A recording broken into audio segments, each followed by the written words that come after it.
This is Otis Landerholm. I'm your immigration attorney, and today I'm presenting on an immigration case of the week.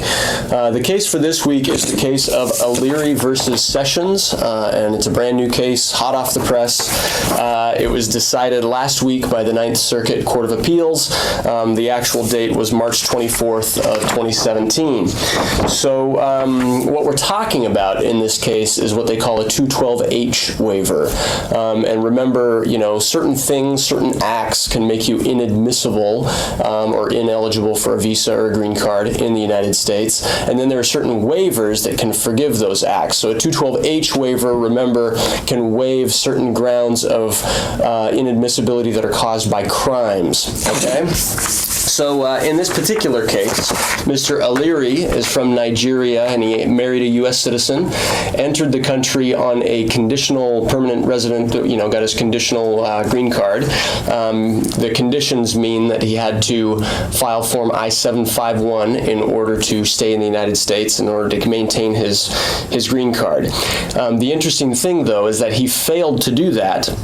So he failed to remove his conditions. His status was terminated by USCIS. And that happened in 1997. And then in 2011, so 14 years later, he was finally put into removal proceedings. So why was he put into removal proceedings? It was because of a crime.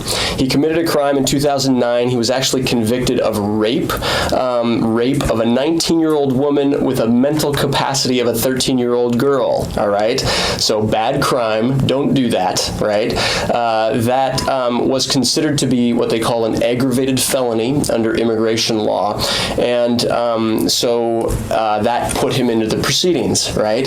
Then in 2012, his new wife, a U.S. citizen wife, filed a new I-130 petition for him, and now he had his petition approved, and he was in front of the immigration judge, and Mr. A'Leary tried to convince the judge that he was eligible for this 212H waiver, all right?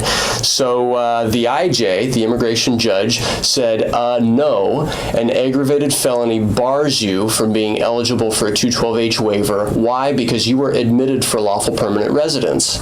He says no, he wasn't admitted for lawful permanent residence because he was a conditional resident.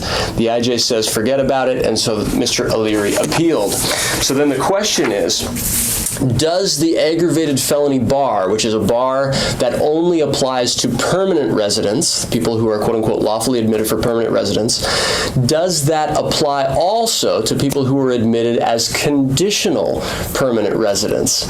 And the BIA says, actually, yes, it does. People who are admitted as conditional permanent residents are admitted for permanent residence, and in every way imaginable, except for this one little condition that they have to deal with after 2 years. So Mr. A'Leary lost at the BIA. He appealed to the Ninth Circuit. The Ninth Circuit basically said the BIA got it right. Mr. A'Leary had a aggravated felony, and sorry, he's not eligible for a 212H waiver. What's the point of all of this? All right, crimes cause serious consequences on an immigration case, all right?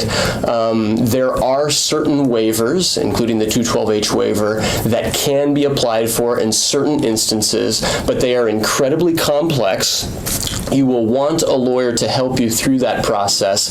Otherwise, it's going to be very risky, and the truth is at the end of the day, you could end up like Mr. A'Leary with a deportation order, deported to Nigeria despite the fact that he is married to a U.S. citizen. So thank you for watching. Hope that makes some sense. If you have any questions about it, feel free to contact our office.